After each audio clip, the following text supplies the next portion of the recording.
Frédéric Brindel. Le rendez-vous de nos politiques, de nos députés. Il y a une grosse actualité. Ça y est, nous y sommes. C'est l'après 1er mai et l'avant 6 juin, donc 14e journée de mobilisation des syndicats avant le fameux 8 juin. Et cette proposition du groupe Lyot, nous y reviendrons pour abroger donc une partie du texte de la réforme des retraites.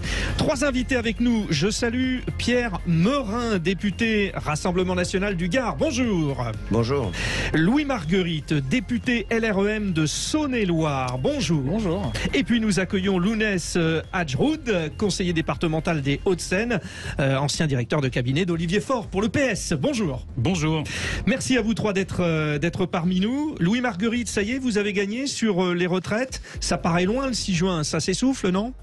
Non, mais le sujet, c'est pas de savoir si on a gagné, qui a perdu. C'est ma question, en tout cas. Mais oui, mais en tout cas, ma réponse, c'est que c'est pas cette question-là. La question à laquelle il faut répondre, c'est d'une part, effectivement, apaiser, d'une part apaiser, utiliser des bons mots, ne pas faire d'économies sur l'énergie qu'on doit mettre pour être à l'écoute sur le territoire, au niveau national, comme dans nos circonscriptions. Ça, c'est le premier point. Et le second point, c'est ensuite de travailler sur beaucoup d'autres sujets sur lesquels on peut avoir plus de consensus. Je pense notamment à l'accord national interprofessionnel sur le partage de la valeur, qui va permettre de mieux redistribuer et à plus de salariés du secteur privé les bénéfices d'entreprise. Il y a beaucoup d'autres sujets qui ont été ouverts et qui doivent d'ailleurs faire l'objet de discussions entre les organisations patronales et organisations syndicales parce que ça marche et c'est ensuite le rôle des pouvoirs publics, gouvernement comme Parlement, de pouvoir les transcrire dans des accords. Donc voilà ce qu'il faut faire. Vous n'avez pas gagné, mais vous n'avez pas perdu, j'imagine. N'est-ce pas, Pierre Meurin, député RN, vous dites, ça fait loin quand même la prochaine mobilisation. Ça s'essouffle ou pas ? Non mais je vais vous dire, de toute façon, ce sont les Français qui ont perdu avec cette réforme, si vous voulez. Donc on leur a imposé 2 ans de travail en plus. Il y a bien d'autres économies à faire dans le budget de l'État. Donc avoir lancé cette réforme des retraites et donc risquer une crispation sociale, une casse sociale majeure est une erreur de la part de la Macronie. Bon voilà, de toute façon. Donc pour vous, les Français ont perdu. Les Français ont perdu. Le gouvernement, et ce n'est que partie remise, je vais vous dire, une fois qu'on sera au pouvoir, on abrogera cette réforme. Ouais, parce que vous pensez que vous allez gagner, justement, le RN, vous. Et on fera tout pour gagner. Je suis très humble par rapport à tout ça. Mais non, juste en une phrase, ce que je pense, c'est qu'il faut arrêter de gouverner contre le peuple. Et j'en termine là-dessus. J'aimerais bien que la Macronie se mette autour de la table avec toutes les oppositions et le peuple français pour justement entamer un mouvement de redressement national. C'est ce que vient de dire Louis Marguerite, d'une certaine manière. Louis Marguerite, je regrette c'est le moment du dialogue. C'est la sortie du projet de loi sur l'immigration, de l'agenda parlementaire, qui était un texte majeur. Donc on va avoir une série de petits textes qui ont leur importance, on en est bien d'accord, mais on a l'impression que ce gouvernement n'a plus de vision et va essayer de gouverner à coups de mesures technocratiques, avec des tableaux Excel et des PowerPoint, voilà. Ah oui, ça faut savoir les maîtriser. Moi j'ai des problèmes aussi pour ça. Alors les Français, c'est pas leur truc. Bon, d'accord. Enfin certains si quand même. Lounès Hadjroud pour le PS. Bon, on va arrêter sur qui gagne, qui perd, tout ça. En tout cas, il y a cette proposition de loi Lyot, donc Liberté, Indépendant, Outre-mer, Territoire, qui est prévue à l'Assemblée nationale le 8 juin. Ça peut permettre de faire évoluer les choses parce que le cœur, c'est le report légal du départ à 64 ans. On reviendra à 62 ans. Vous y croyez dur comme fer à cela ou pas, le 8 juin, c'est important ou non ? Oui, ça va être une date très importante. On l'a vu, le RIP n'a pas été accepté par le Conseil constitutionnel. C'est donc la prochaine étape immédiate. C'est le mouvement social qui se remobilisera le 6 juin, donc 2 jours avant le 8 juin et le débat de cette PPL Lyot, pour laquelle les socialistes sont très engagés, puisque nous en sommes aussi un peu à l'initiative, mais c'était Lyot qui avait la première niche parlementaire. Ça aide bien que ce soit Lyot, parce que ça évite les fractures entre les uns et les autres, c'est ça. Nous n'avons qu'une urgence, c'est faire en sorte que cette réforme des retraites soit retirée. Donc nous sommes prêts à aller avec tous ceux avec qui nous partageons au moins les principales valeurs. Vous l'aurez bien compris. Alors vous avez à votre gauche Pierre Meurin du Rassemblement National, mais enfin vous demandez quand même la même chose, même si vous dites que vous n'avez pas les mêmes valeurs, vous demandez la même chose. Par ailleurs, on ne s'est jamais caché, c'est une ligne que nous suivons depuis toujours. Nous ne pactisons pas politiquement avec l'extrême droite, le Rassemblement national. Et c'est pour ça que ça sert bien que ce soit initié par Lyotte. Après, vous n'aimiez pas ça, tant pis pour vous, mais Pierre Meurant, répondez. Ça vous gêne, vous, ou pas ? Il n'y a pas lieu d'aimer ou de pas aimer. Je souris de ce type de réponse, si vous voulez. Il y a une motion référendaire, par exemple, qui a été présentée par le groupe Rassemblement national. Les socialistes ne l'ont pas votée. Donc vous avez dénié au peuple le droit de se prononcer sur la réforme des retraites et vous en serez comptable devant vos électeurs, de Jean-Luc Mélenchon. Qui est avec lui aujourd'hui, si vous voulez. Messieurs, qu'on puisse vous écouter, parce que là, personne n'a entendu ce que vous venez de dire. Juste quand même, en vous écoutant tous les deux, et après je donnerai la parole à Louis Marguerite, parce qu'il va se défendre, mais vous n'en avez pas conscience finalement que les Français en ont marre de se dire qu'ils sont gentils de défendre, ils ne veulent pas s'entendre, mais quand il faut voter pour nos intérêts, ils ne sont pas fichus de s'entendre. Ça, vous en avez conscience aussi, non ? C'est la gauche qui est comptable de ça, parce que nous votons les motions présentées contre la réforme des retraites dans leur intégralité, si vous voulez. Donc il y avait une motion référendaire, il y avait une chance. Attendez, Lounès, parce qu'on est à la radio, vraiment, si on parle l'un sur l'autre, on est battu. Donc terminez votre phrase, Pierre Meurant, du Rassemblement national. Allez-y. Nous avons voté la totalité des motions qui auraient permis de mettre en échec cette réforme des retraites et nous avons présenté notre motion référendaire que vous n'avez pas votée. Donc vous êtes, en plus d'avoir voté pour Emmanuel Macron, responsable de cette réforme des retraites. Si vous voulez, c'est factuel. Et puis en étant emmanché avec Jean-Luc Mélenchon, vous avez sauvé une trentaine de députés socialistes que vous devez à Jean-Luc Mélenchon. Lounès Adjroud, vous êtes donc emmanché avec Jean-Luc Mélenchon. Je retiens l'expression. Non, mais franchement, d'une certaine manière, il a quand même raison, parce que si les Français veulent que l'opposition passe, il va falloir quand même que vous entendiez en tant que parti d'opposition, non ? Les Français savent très bien que nous sommes fidèles à nos convictions et que nous ne soutenons ou nous ne partageons des combats qu'avec ceux que nous considérons être dans l'arc républicain. Pour continuer, un point, nous ne sommes comptables que d'une chose, à mon sens, aux yeux des Français, c'est d'être des protecteurs du progrès social. Et je rappelle une chose, c'est que dans le mouvement social, dans la rue, vous n'y êtes pas parce que... je vous garantis que dans ma circonscription, j'ai eu des menaces dans le cas où je participais à des cortèges. Donc soyez raisonnable. J'ai eu des menaces physiques. J'ai même eu des gens qui se sont baladés devant C'est bon, messieurs, vous avez eu la parole et très respectueusement, Louis Marguerite, député LREM, enfin Renaissance en l'occurrence. Renaissance. Voilà, attendu, parce que c'était marqué sur la fiche, mais vous savez, c'est les vieilles fiches, donc Renaissance.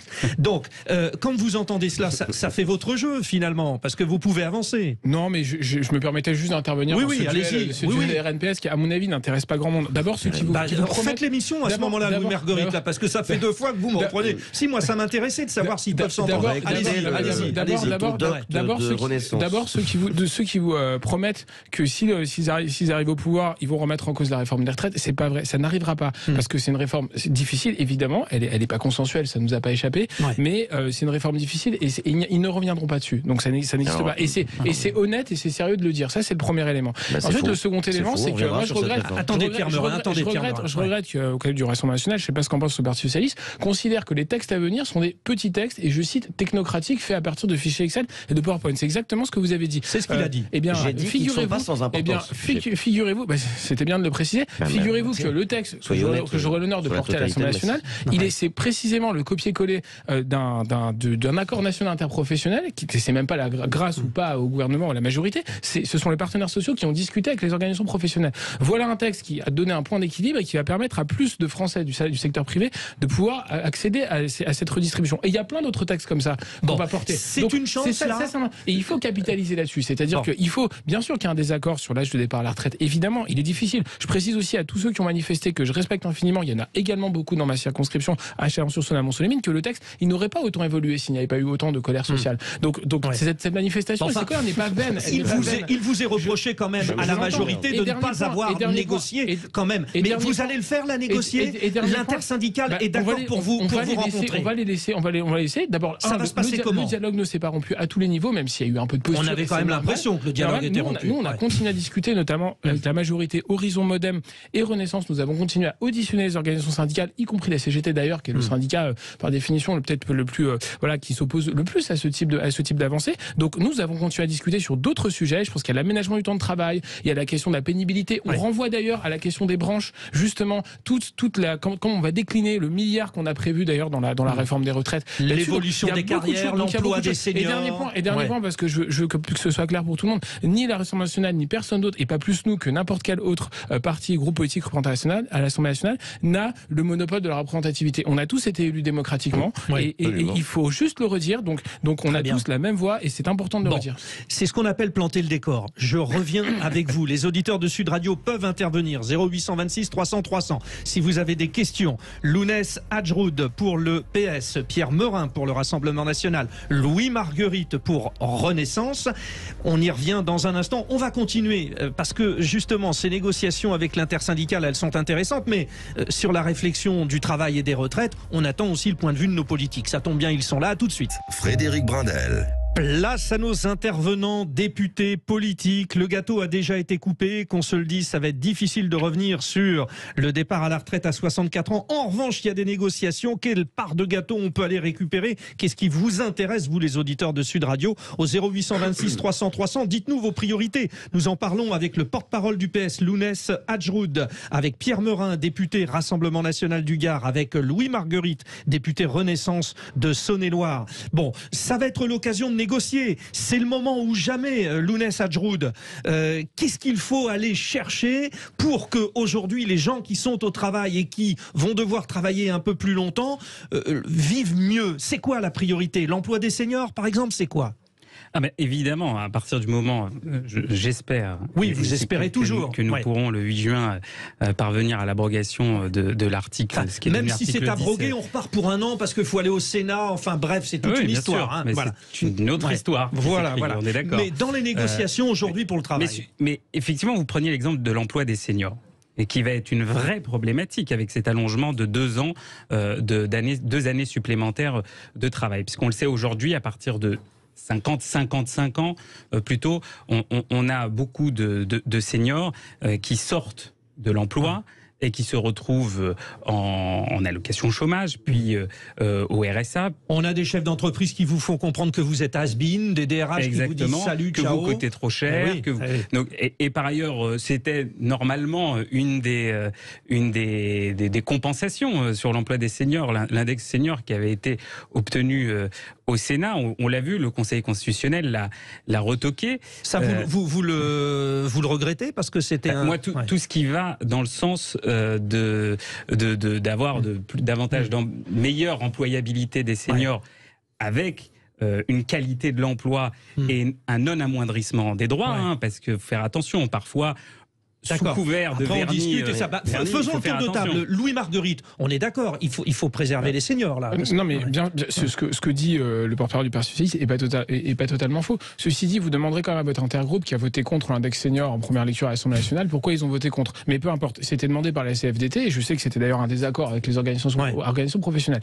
Bien évidemment, on voit bien que le Parti socialiste est gêné sur cette question parce que on se dit au fond il y a un problème sur l'emploi des seniors qui a été quand même amélioré sur 15 ans. Il est passé de 40% à 56% sur les 15 dernières années. Donc mécaniquement, le décalage de l'âge de départ à la retraite devrait normalement augmenter un petit peu en quelques points. Mais par ailleurs, il y a quelques idées intéressantes qui viennent du débat parlementaire au Sénat. Notamment la question du CDI senior. Comment effectivement, ça c'est des sujets comme ça. Il y a évidemment, et là je partage un point avec vous, c'est la question de l'état d'esprit de certaines grandes entreprises. C'est vrai.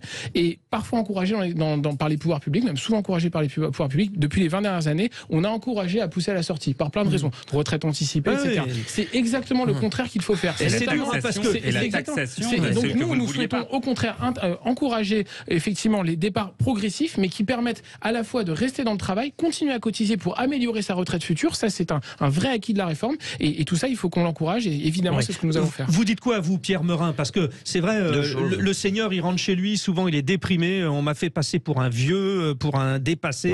C'est insupportable. C'est insupportable. Du coup, je regrette que vous ayez tenté de faire passer un index senior dans la loi de réforme des retraites. Avec le PLFSS, alors que vous saviez très bien que ce serait un cavalier législatif et que vous aviez tenté de le caser dans la loi pour atténuer d'un point de vue communication l'effet de casse sociale. Mais concrètement, ça veut dire quoi? Je comprends pas, Pierre Meurin. Ça veut dire qu'est-ce que vous leur reprochez l'index senior a été censuré par le Conseil constitutionnel. Ça, on le sait. C'est ça que je veux dire. Le travail, la question du travail. Je peux développer en deux phrases. Ils sont responsables parce qu'ils ont introduit un dispositif qui était inopérant et qui était juridiquement inconstitutionnel. C'est ça que je veux dire. Ils le savaient très bien en amont. Voilà. Moi, je pense que la question du travail est un enjeu en effet majeur pour l'avenir de notre pays. Le rapport à la valeur travail face à ceux qui prônent le droit à la paresse, par exemple, est un enjeu majeur. Je pense à Sandrine Rousseau, enfin, en tout cas l'extrême gauche qui défend le droit à la paresse. On a besoin de remettre la valeur travail au centre d'un projet politique, ce que nous ferons. Et puis, si vous voulez, le deuxième élément dont je voudrais parler, c'est qu'il faut réindustrialiser notre pays pour créer des emplois. Emmanuel Macron est l'homme qui fait un petit peu le testament d'une France qu'il a vendue à la découpe depuis 6 ans. La fin de l'industrialisation, c'est Mitterrand en 81, quand même. Oui, mais attendez, l'accélération, c'est Emmanuel Macron. Si vous voulez, le dépeçage d'Alstom, l'abaissement de notre filière nucléaire, en tout cas d'un certain nombre de nos fleurons industriels français provient, on parlera d'EDF tout à l'heure, provient des décisions et même de l'implication directe d'Emmanuel Macron. Message reçu. Et donc ça réagit. En conclusion, sur la réindustrialisation, Emmanuel Macron n'a aucune vision. Emmanuel Macron n'a aucune vision. Comment on réindustrialise aujourd'hui notre pays? On nous annonce un projet de loi industrie verte. J'ai envie de dire pourquoi pas, mais je ressens encore le texte de tableau Excel de PowerPoint qui sont des petites mesurettes. On file au standard. 0826 300 300. Les auditeurs de Sud Radio réagissent. Jean-Étienne de Colombes. Bonjour Jean-Étienne. Bonjour Monsieur Brindel, bonjour à tous. Bon, profitez, ils sont là tous les trois. Alors PS, RN et Renaissance, allez-y, intervenez. À vous Jean-Étienne. Je ne vais pas hésiter à profiter, je vais essayer d'aller vite aussi. Ouais. Pour moi, le Conseil constitutionnel, je vais dire, abîme la confiance avec les Français et alimente le trouble dans la perception qu'ont les Français de leurs institutions, dans sa façon de gouverner. Par exemple, Macron, désolé pour le monsieur qui est là, va jusqu'à, je suis désolé, abîmer carrément le lien de confiance entre les Français et le fonctionnement de leurs propres institutions. Et la solution, pour moi, la solution, elle est dans l'esprit de la Ve République, c'est-à-dire le retour au peuple et le retour du peuple. Oui. C'est-à-dire le retour au peuple par le référendum, la dissolution de l'Assemblée nationale. Désolé, mais je pense qu'elle est très nécessaire. Elle est nécessaire. Il y en a qui peuvent perdre leur emploi, donc ici, autour de la table. Attendez, je termine, s'il vous plaît. Ou la démission du président de la République. Allez-y. Donc je disais le retour au peuple. Vous avez, comme ça coupé, j'ai pas bien entendu si vous m'avez entendu par le référendum, dissolution de l'Assemblée nationale ou la démission du président de la République, et le retour du peuple avec la mise en place qui a d'être faite, proportionnelle élection législative, l'instauration du référendum d'initiative citoyenne et la préparation de l'après-Macron avec l'apparition. Et je salue d'ailleurs, je ne le connais pas, mais je salue Monsieur Meurin. Qui hoche la tête. Bon, Jean-Étienne, merci. Comme pôle pour moi, en tout cas le RN, c'est un pôle d'alternance de sécurité et stabilité. C'est compris.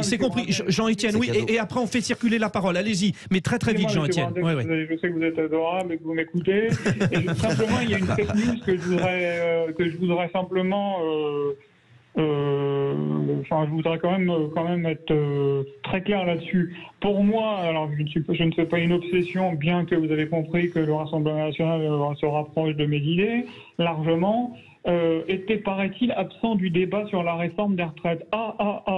J'éclate de rire. Je pense que nous sommes là où les Français je pense en tout cas qu'ils sont là où les Français les attendent. Ça fait 20 ans que Marine Le Pen et le RN défendent les Français oubliés, dépossédés. Jean-Étienne, message bien reçu, Jean-Étienne. Jean-Étienne, il faut vraiment qu'on réagisse parce que, d'ailleurs, je vais vous dire, on vous a tellement bien écouté qu'on va rebondir sur ce que vous venez de dire, notamment sur la décision du Conseil constitutionnel, notamment finalement sur le rôle des uns et des autres, parce qu'on ne comprend pas toujours bien cela. Alors, vous savez, on a des impératifs, on doit faire la petite pause et on revient et nos 3 invités réagissent aux propos de Jean-Étienne. C'est promis, vous restez bien avec nous, c'est Sud Radio. On s'appuie sur ce que vous dites, Jean-Étienne, c'est promis, à tout de suite. Frédéric Brindel. L'électeur a-t-il encore une place dans le débat politique? C'est en substance ce que nous a dit au 0826 300 300 Jean-Étienne de Colombes qui nous disait, mais alors déjà, je ne comprends pas pourquoi le Conseil constitutionnel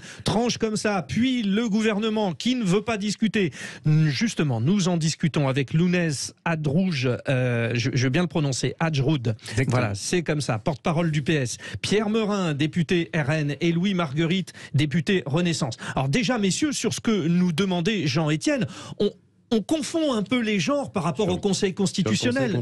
Mais le Conseil constitutionnel, il ne décide de rien, il valide. Donc c'est alors allez-y, vous dites c'est faux, Pierre Meurin. C'est beaucoup plus compliqué que ça. Le Conseil constitutionnel a une jurisprudence qu'on pourrait qualifier de quelque part téléologique, c'est un terme juridique, mais le Conseil constitutionnel est capable, quand il le décide, d'inventer des objectifs à valeur constitutionnelle, des principes fondamentaux reconnus par les lois de la République. Il n'invente rien, il fait appliquer la Constitution par définition. Créer un objectif à valeur constitutionnelle pour, on va dire, extrapoler une décision un petit peu à sa manière, c'est la pratique régulière du Conseil constitutionnel depuis un certain nombre d'années. Le Conseil constitutionnel, s'il l'avait voulu, aurait très bien pu créer un objectif à valeur constitutionnelle, de clarté, de sincérité des débats parlementaires. Si vous arrivez au pouvoir, le RN, vous faites quoi du Conseil constitutionnel? Eh bien, écoutez, le problème du Conseil constitutionnel, qui est parfois un petit peu en roue libre, et moi je considère que le Conseil constitutionnel est une juridiction politisée, beaucoup trop politisée. Donc vous en faites qu'il quoi? faut revenir. Il faudra trouver un système pour que le Conseil constitutionnel formellement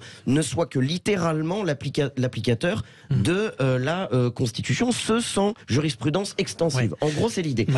Sur le retour au peuple, en une phrase, Jean-Étienne a tout à fait raison. En gros, il dit un petit peu ce que Marine Le Pen a dit. Et en plus, il dit que vous avez raison également. Vous vous entendez bien. Je remercie pour ces mots sympathiques. Soit une dissolution de l'Assemblée nationale qui permettrait de clarifier aujourd'hui des équilibres politiques. Et d'ailleurs, Emmanuel Macron a indiqué que ce serait pas mal qu'on ait des mi-termes, un de ces jours. Donc on a un certain à mi-élection, vous voyez, un vote, une démission du président de la République, ce qui ferait à mon avis quand même du bien à ce pays, parce que après 6 ans de macronisme, on a besoin de passer à autre chose. Et pour conclure sur cette président partie, n'a jamais été autant honni par le peuple français. Oui, mais ça c'est une parenthèse. Allez-y. On a besoin de concorde sociale, et je pense que le départ du président de la République serait probablement la meilleure chose qui puisse arriver à ce pays. C'est ce que vous demandez. Louis Marguerite, vous sur le Conseil constitutionnel, vous dites, j'imagine qu'il n'est pas politisé. Donc s'il y a ce sentiment de non-débat, vous en assumez personnellement la responsabilité, le gouvernement. Si vous êtes passé en force, c'est pas l'histoire du RIP qui n'est pas acceptée par le Conseil constitutionnel. Non, mais les mots ont un sens. Bien sûr qu'il est indépendant, le Conseil constitutionnel. D'ailleurs, parfois, même souvent, il fait obstacle à des points de droit, à des points portés par le gouvernement ou par des propositions de loi ou que sais-je. Et donc, effectivement, ils jugent en droit. Ils ne jugent pas en pertinence politique, etc. Et d'ailleurs, comme vous savez, ils sont nommés par soit le président de la République, soit par le président de l'Assemblée nationale, soit par le président du Sénat, et que les couleurs politiques de ceux qui ont eu des fonctions politiques avant d'être nommés au Conseil constitutionnel, sont diverses. Et par ailleurs, ils s'expriment très peu ou quasiment jamais. Elles ne sont pas exhaustives, mais elles sont diverses. On n'entend plus, et à raison. Et heureusement, ni Laurent Fabius, ni Alain Juppé, ni ceux qui ont exercé les plus hautes fonctions. D'accord, mais même si on remet en cause, si vous voulez, plus rien n'existe. Donc il faut juste avoir de modération dans les mots. Et voilà, ça c'est le premier. Ensuite, derrière, deuxième point, sur les sujets que Jean-Étienne soulève à juste titre, nous les renvoyons justement à la concertation sociale. La question d'index senior, la question d'un certain nombre de points qui effectivement ont été sortis du texte parce que ce texte est un texte financier, donc il s'occupe effectivement de l'équilibre du régime social et du régime des ils vont pouvoir s'exprimer à travers leurs syndicats, c'est ça ? Et dernier point, absolument. Donc les organisations syndicales vont discuter avec les organisations patronales sur un certain nombre de points. Mais comme on a fait sur le partage de la valeur, bien sûr. Non, mais c'est un Point qui par ailleurs, une idée qui vient même pas de nous, puisqu'elle vient de la CFDT, comme vous le savez. En tout cas, j'imagine. Attendez, Pierre. Je vous dirai aux syndicats si c'est lunaire leur discussion. Dernier point, et c'est important. Je dis pas que la Constitution est parfaite et qu'elle est pas exemple de critique. Bien évidemment, on peut toujours s'interroger sur cette question, bien sûr, et le débat est légitime. Néanmoins, pardon, mais certes, il y a le 49.3. Je peux comprendre qu'il ait pu être mal vécu. Moi aussi, j'ai eu des reproches et on aurait préféré voter. Il a plutôt été mal vécu. Néanmoins, mais je le dis, oui. Non, mais je le dis. Néanmoins, pardon, mais il y a un contre-pouvoir à ce 49.3. Il faut le dire aussi, c'est prévu dans la Constitution, qui est la motion de censure. La question, c'est de savoir est-ce que les oppositions, quand elles se mettent ensemble, ont un projet alternatif. Et on revient à notre discussion du début, ils ne sont pas capables de s'entendre. Oui, mais c'est le propre de la majorité relative, si vous voulez. Si les oppositions se mettent toutes d'accord pour avoir un projet alternatif, elles font tomber le gouvernement. Donc, si vous voulez, c'est pas rien non plus. Donc, il y a un bien contre-pouvoir, et heureusement, et c'est naturel qu'il y ait un contre-pouvoir à ce 49.3. Donc, et moi, je note quand même qu'il n'y a pas eu cette contre-alternative au projet du gouvernement, et donc. Lounès Hadjroud pour le Parti socialiste. Quand vous entendez l'auditeur dire il n'y a pas la place pour l'électeur qui ne peut pas s'exprimer. L'histoire du référendum, tout cela, c'est une bonne idée, mais là encore une fois, c'était injouable, c'est-à-dire tel que cette loi a été proposée, c'était sous Sarkozy, c'est pas possible. Vous dites qu'il faut la changer ? Il faut, d'ailleurs Emmanuel Macron lui-même le disait en 2019, il faut le rendre plus simple, plus facile d'accès. Nous avons, nous socialistes, réussi une fois à aller à l'étape suivante, c'était sur la privatisation d'ADP, et j'ai envie de dire finalement heureusement que cette privatisation n'a pas eu lieu. C'est pas à cause de ça, c'est parce qu'il y a eu la crise du Covid. Alors ADP, aéroport de Paris. C'est pour ça qu'on a retiré. Laissez-moi terminer. Attendez, le Covid dans son grand mal a permis que cette privatisation ne se fasse pas, et je crois que ça aurait été une erreur fatale pour ADP s'il avait eu lieu. Parenthèse fermée sur l'aéroport de Paris. Donc redonner la parole au peuple. Mais c'est important parce que tout le monde disait tout le monde s'en fout d'ADP. Il y avait eu une mobilisation populaire et il y avait eu énormément de signataires juste avant que cela soit interrompu. N'hésitez pas à voter les motions référendaire la prochaine fois. Vous savez très bien qu'on ne vote pas avec l'extrême droite. Oui, mais c'est terrible, mais on y revient toujours. Bien sûr qu'on y revient. Mais vous savez... Dans la vie politique, dans l'engagement, faut peut-être arrêter de penser à qui vote avec vous, mais pour qui vous votez. C'est surtout ça, non ? Oui, on sait pour qui on vote. C'est une motion référendaire pour remettre la réforme des retraites. Attendez, Pierre Meurin. Nous, au Parti socialiste, on fait le choix, et on a toujours fait le choix, de garder, et je sais que c'est peut-être moins politiquement correct aujourd'hui, mais ce cordon entre nous et l'extrême droite. Nous ne votons pas avec l'extrême droite. C'est pour ça que les socialistes se sont autodétruits depuis 10 ans. Voilà, parce que vous êtes... Réponse de Pierre Meurin. Pierre Meurin, vous demandez aux socialistes... Mélenchon, les quelques modestes députés qui vous restent, qui sont parfois très sympathiques. Les quelques députés non modestes. Chacun son tour. Soyez vous-même modeste, parce qu'il fut un temps, vous étiez même pas sur les bancs de l'Assemblée ou très peu. C'est vrai qu'en politique, ça va très vite. Vous êtes 35% à la présidentielle, 13 millions d'électeurs. Attendez. À défaut de proportionnel, ça n'intéresse plus. Attendez. Stop. Stop. Non, mais c'est très intéressant parce que c'est la parole des Français. Les gens ont déjà tourné le bouton de la radio. On y revient, on veut qu'ils nous écoutent. Allez-y, Lounès Hadjroud. Sur la parole des Français. Quand vous dites les quelques 30 modestes députés que nous devons à Jean-Luc Mélenchon. Ces députés, ces 31 députés, nous ne le devons pas à Jean-Luc Mélenchon. Ah bon ? Nous les devons aux Français qui ont voté pour nous. Qui ont voté pour eux, qui ont voté pour vous. Donc moi j'ai beaucoup de respect. Écoutez, moi j'ai toujours eu beaucoup de respect pour les parlementaires. J'en ai encore et j'en aurai toujours. Parce qu'ils sont aussi l'expression d'une part de la souveraineté. Chaque circonscription, chaque électeur porte une part de la souveraineté, il l'exprime. À l'élection présidentielle, à laquelle vous avez pu représenter 30%, 42 et à l'élection, aux élections législatives où il vote pour son député. Enfin, vous êtes quand même tous très politiciennes et vous vous regardez surtout entre vous. Non, excusez-moi, la démocratie... Quand même, on le ressent. Non, mais monsieur, la démocratie, ce n'est pas politicien. Les gens, justement, on se bat aujourd'hui... En tout cas, pour limiter l'abstention. Et donc, lorsque les gens viennent voter, leur vote a un sens et ils votent à chaque élection pour la question qui leur est posée. Plus sur le contenu que sur le contenant, quand même aussi. Bon, on avance. Sur l'histoire de la loi des retraites. On l'a dit, c'est l'occasion de négocier avec l'intersyndicale. Le gouvernement va ouvrir ses portes. Alors, on a parlé de l'emploi senior. C'était l'exemple que vous vouliez. Maintenant, j'aimerais qu'on parle des évolutions de carrière. Il est temps, Louis Marguerite, de redonner un sens à la carrière. les Français n'en peuvent plus. Ils se disent on est cuit et on arrive on ne sait pas où. Absolument. Je pense que d'ailleurs, ce qui a cristallisé aussi beaucoup dans la réforme que nous avons portée, c'est un rapport aussi à son propre parcours. Et parfois, certains qui disent, en fait, toute ma vie, je vais faire ça. Et la question d'ailleurs de la pénibilité, c'est même pas la question de savoir si elle est à 60, 62 ou 64 ans. C'est qu'en réalité, le métier, il est déjà pénible depuis le moment où on l'exerce. Enfin, pénibilité psychologique aussi. Absolument. Voilà. Mais donc la question, c'est effectivement, et c'est vrai qu'on a une culture qui doit changer, une culture pour plein de raisons, qui avait pu être encouragée, comme je le disais, par les pouvoirs publics, de pouvoir changer, de pouvoir se reconvertir, de pouvoir se former. C'est pas, et pourtant, il y a beaucoup de dispositifs, il y a beaucoup d'organismes de formation, il y a beaucoup d'argent public qui est mis sur ce côté et qu'il faut mieux utiliser sans doute aussi. Qu'est-ce que vous proposez alors Le compte, par exemple, le C2P, le compte professionnel, le compte pour le C2P. Eh bien, ce C2P, nous avons ouvert dans la loi la possibilité, effectivement, d'abord d'acquérir davantage de points en fonction d'un certain nombre d'événements dans la vie professionnelle. Si par ailleurs on a pu avoir une carrière pénible, une carrière un peu plus longue, etc., de pouvoir davantage le monétiser dans des formations, dans des congés de reconversion qui permettent, etc. Ça, c'est extrêmement important. Et ça, il faut qu'on le fasse. Et effectivement, il faut davantage rapprocher les organismes de formation des entreprises elles-mêmes, permettre aussi un meilleur accès à tous ces dispositifs. C'est fait dans beaucoup d'endroits, c'est pas fait partout. Et ça, je pense qu'effectivement, tout n'est pas du ressort de la loi, mais effectivement, il faut que toutes les énergies, c'est aussi ce que nous voulons faire dans France Travail, qui va être le label qui va englober tous les dispositifs. Le nouveau Pôle emploi, d'une certaine manière. En fait, on va pas réinventer la roue, mais ni l'eau chaude. On va juste essayer de mettre toutes les énergies, et ça existe déjà. Moi, ça marche très bien dans mon territoire, à Chalon-sur-Saône, à Mont-Soleil-Mines, mais il faut le faire, faut le généraliser partout en France pour que les acteurs se parlent encore davantage et puis qu'on puisse donner accès à beaucoup plus d'informations aux salariés. Pierre Meurin, d'accord sur cette évolution des carrières, ça c'est intéressant ce qui est proposé, non ?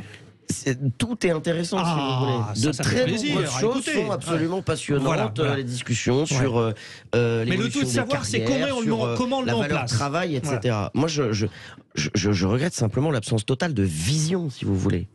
Des mesures, encore une fois, certes intéressantes, potentiellement de bonne facture à plein d'égards, ne remplacent pas une vision politique pour notre pays. Aujourd'hui, on a un agenda parlementaire qui est fait de mesures, certes, fort intéressantes en effet, et utile.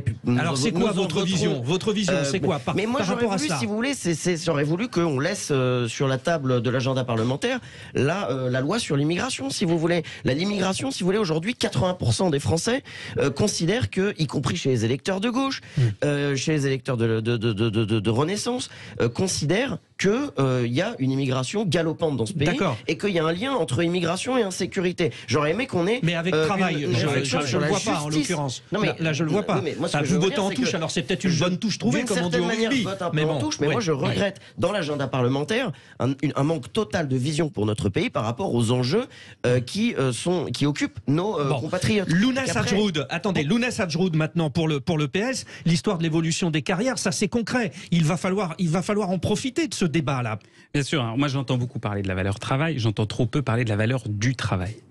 Et je crois que l'urgence aujourd'hui, lorsque vous qui êtes député, je suis élu local, nous le voyons dans les permanences que nous tenons, les gens que nous recevons, nos concitoyens, et ils veulent aussi que leur travail soit reconnu justement et de manière pécuniaire. Certains des plus pauvres ont un travail, c'est ça qui est insupportable. Bien sûr, et nous voyons des dossiers, nous recevons des personnes régulièrement qui sont salariées, qui ont des CDI et qui ne parviennent pas, alors en région parisienne c'est particulier, à trouver de quoi se loger correctement, à parvenir à s'alimenter correctement, à ça choisir c'est le pouvoir d'achat et c'est le niveau des salaires. Et ça c'est normal, et ça c'est le pouvoir d'achat.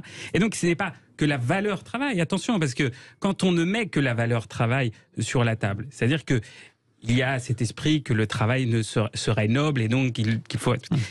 Il est noble le travail, mais pour qu'il soit vécu comme noble par les travailleurs, il faut qu'il soit justement reconnu, et ça c'est le pouvoir d'achat. Sur ce que l'employeur a donné, combien il reste dans la poche pour concrètement bien vivre. Exactement, et ça c'est trop peu dit. Très intéressant. Pas à voter avec nous la prochaine fois la hause de 10% des salaires. Vous voyez que vous allez tous voter ensemble, finalement ça serait tellement plus simple. Allez, on marque une dernière pause. On marque une dernière pause. chose. Calmez-vous, je vous redonne la parole dans un instant, tout comme nos auditeurs. 0826 300 300. N'hésitez pas à intervenir, allez les titiller. Ils sont chauds, nos trois invités. Allez-y. Frédéric Brindel. Les avis sont tranchés, notamment sur les lois, tout ce qui concerne le travail. Alors la retraite, bien sûr, mais d'autres thèmes sur lesquels nous intervenons avec nos invités. Pierre Meurin, député Rassemblement National du Gard, Louis Marguerite, député Renaissance de Saône-et-Loire, et Lounès Hadjroud, porte-parole du Parti Socialiste. Vous intervenez au 0826 300 300. Messieurs, autour de la table, hier, la validation de la privatisation de la nationalisation, c'est le contraire, à 100% d'EDF a été actée. C'est important parce que vous, notamment au PS, vous proposez désormais que l'avenir d'un fleuron comme l'EDF ne soit finalement décidé qu'en fonction du vote à l'Assemblée nationale, c'est ça, Lounès Hadjroud? Exactement. L'idée de cette proposition de loi qui a été initiée par Philippe Brun, donc député socialiste, et qui a été votée en première lecture, contre l'avis du gouvernement et du groupe Renaissance, et qui revient en deuxième lecture via la niche GDR, la niche parlementaire du groupe GDR, et de défendre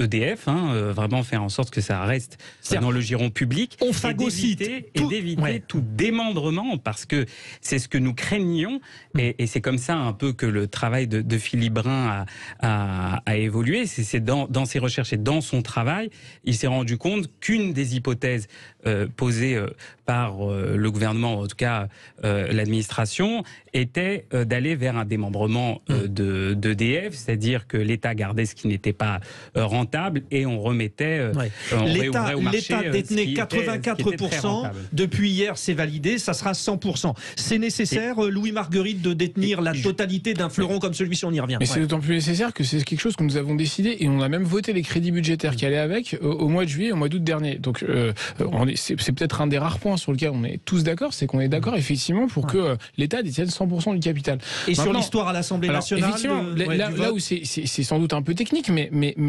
il y a cette proposition de loi, j'entends qu'elle parle dans mon sentiment, mais en réalité on était en train de le faire. C'est-à-dire qu'en fait, grosso modo, on a voulu forcer quelque chose qui était déjà dans les tuyaux, à savoir qu'il faut racheter, pardon d'être excessivement technique, mais il faut que l'État puisse racheter à la valeur de marché les actions qui sont détenues, qui ne sont pas détenues par l'État, puisqu'on en détenait plus de 80%, et donc il y en avait un certain nombre, tout en laissant d'ailleurs la possibilité aux salariés de garder, parce que l'actionnariat salarié c'est quelque chose par ailleurs qu'on veut généraliser, qu'on souhaite évidemment développer, c'est une bonne chose, mais c'est très intéressant. Donc voilà, donc il y a juste, donc tout ça a été en cours, et tout ça ne se fait pas du jour au lendemain, et il se fait pas juste de le décréter dans une loi. Et donc ça coûte 9,7 milliards à l'État. Oui, d'ailleurs on a voté les crédits. Mais ça va être rentable, on est d'accord. On a voté les crédits. Donc en fait, on est d'accord sur l'objectif. On dit juste que mais le projet Hercule, c'est le fameux projet Hercule qui avait été à un moment donné évoqué, etc.